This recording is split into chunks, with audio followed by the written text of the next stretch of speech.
ఇవాళైతే మేమైతే పత్తి చేనుకి వచ్చామన్నమాట. సో చూడాలి ఎందుకు వచ్చామంటే మమ్మీ వాళ్ళు ఇట్లా పిచ్చి చెట్లు ఉంటాయి కదా అవి తీయడానికైతే వచ్చాం.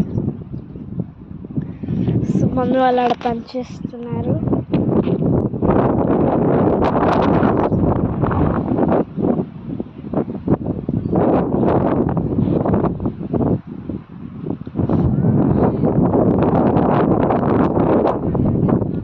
ఇవాళైతే నేనైతే ప్రాజెక్ట్ అంటే మనకు హెయిర్ అనేది లాంగ్గా ఉబ్బిపోతుంది, కొంతమంది పెరగదు కూడా.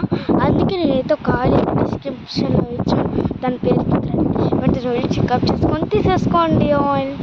నెక్స్ట్ ఇదన్నట్టు